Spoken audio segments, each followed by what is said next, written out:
Hey everybody, welcome back to another Krita tutorial. Today we're going to go over two other options in the gimmick filter tool in Krita. We're going to use this photograph of an enamel pin I have made as the sample image today. So we're going to go to filter, start gimmick. We're going to go over frames and frequencies. So frames is exactly what it sounds like, just different options for framing your image. We can change some iterations here with, I don't know how to pronounce that word, drost. I believe it is not English, which is totally fine. I just don't know how to pronounce it.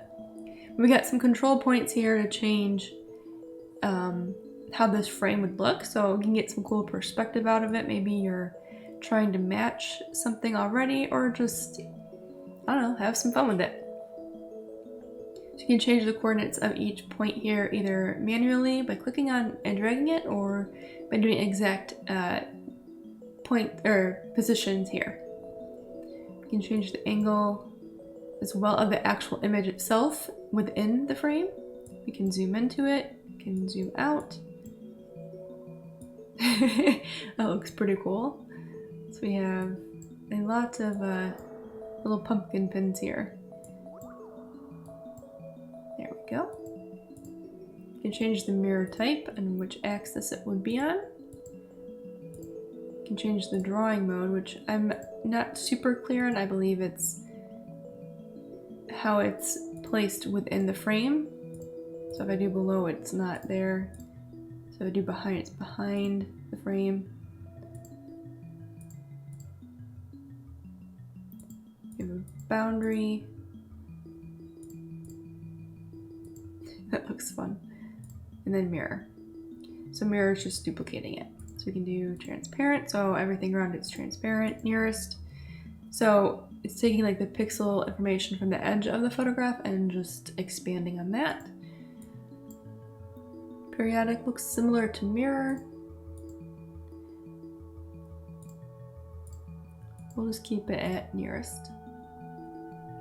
We can frame the image. We can blur that, so if we increase this, you can see the blurs happening outside the frame. We do cube, which I thought was pretty neat. So we can change the position of the cube here. So maybe you want to make some weird horror element or just a quick mock-up of something, you can do that. You can change the depth so it's not so deep. Oops. Other way. Other way. There we go. And then we change the center here, move that up a little. There we go. Good, nice box. You can do fuzzy, so it's got a nice texture on the outside. We can do mirror, so the outside of the frame is mirrored. Painting, you have a nice little border that looks like it belongs in a museum type thing, kind of like a fancy frame, so to speak. We can do some defects here with the defects option in this box here. Looks very Nintendo 64 right now. We do patterns, so you take the image and make a pattern out of it, which is pretty neat. Change the number of tiles, number of iterations. So it defaults to 1, so 1 iteration would be on the outside here. You can change that to 2. So we can see here too that it's repeating it on the border of each smaller image, which is kind of crazy. We'll bring this down to 4. It looks pretty cool though. So if you have like an image that has a lot of color on it, you can use that to make a really cool pattern out of. You can do regular, so it's basically just cropping this down, and the frame is going to be the black border here, which you can also change the color. You can do a green, and then the white border we can change. We'll change it to a darker green. So you can see that there. You do a frame relief, so it's basically making a sort of 3D effect to that. You can change the type.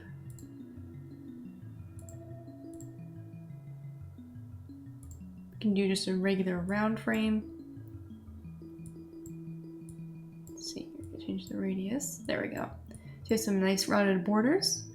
You can actually smooth this down so we can see. And then the outside color would be this right here. We do a smooth frame. So it's taking the edges of the image and it's kind of smoothing or blending them out, kind of like a blur basically. Do the old photograph, which I think is pretty neat. Do a Polaroid.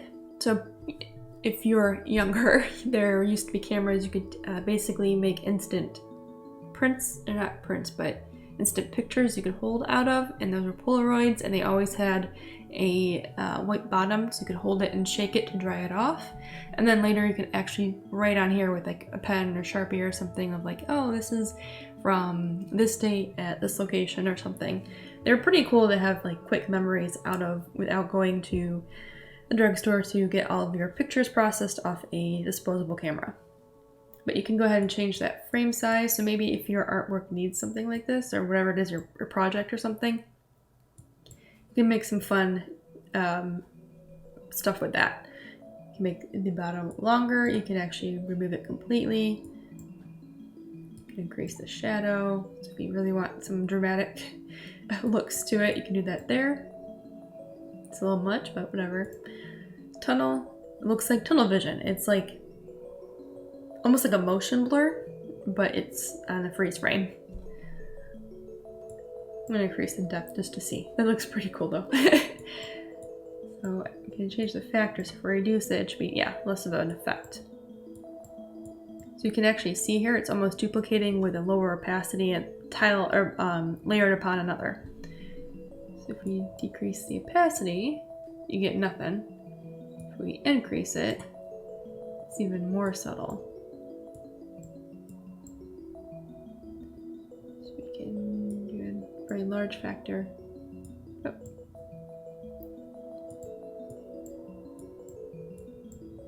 Alright, so maybe 100 is too much.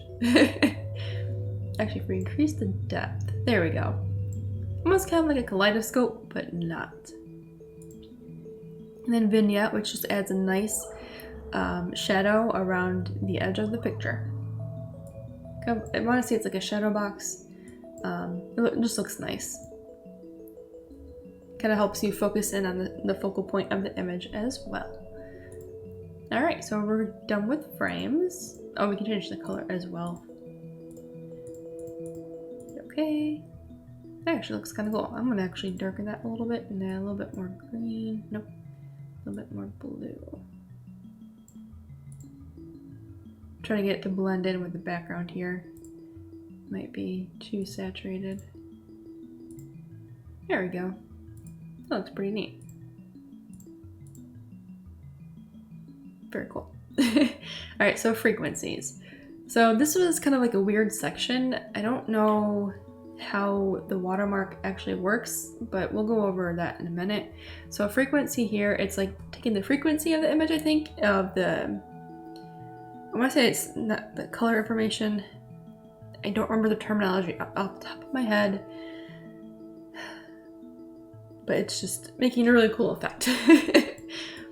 So it just looks neat. So without that being applied, you get nothing. So you can kind of see a very like subtle outline of the photo here.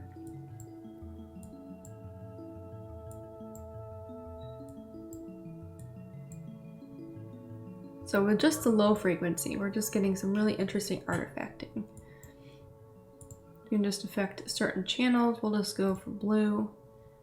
Whew. Turn that back to high. Turn that back down. Just a lot of interesting texturing that's going on. We can compare the two here, which is pretty, very, very neat in my opinion. It's like one of my favorite things that you can do for some of these, but not all. Here we go. So it's like bringing out that channel much more. If I do just the red, yellow, blue channels. Ooh, that's pretty cool. So a lot of interesting things you can do here. And then analysis makes this into some strange, I want to say it's like a strange space, like a space sun star image. It's very grainy. There's no settings for this. And then for your transform, there's something similar but with less grain, and it looks mirrored to me. If I discard the transparency, it just disappears.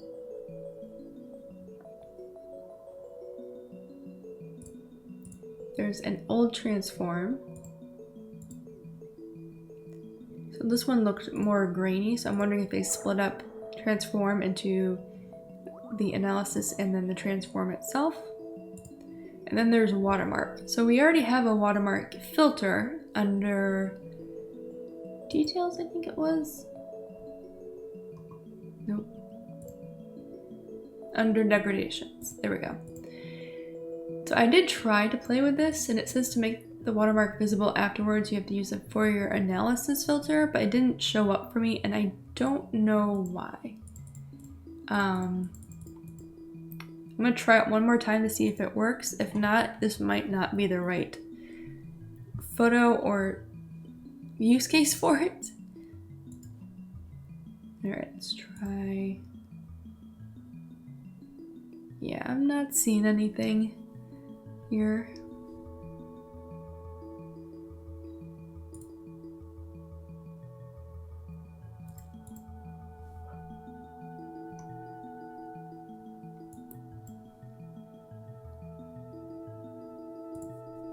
Alright, so I don't know if this works properly.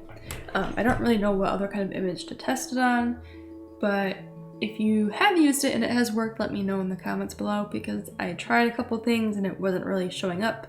So I don't really know what it looks like, and I couldn't find much help online, at least from my initial search. I'm sure if I spent a very long time, I probably could find something, but I wasn't able to. I mean, it was last updated in 2010, so it's possible that this is just defunct now and we just use the degradation filter with the watermark.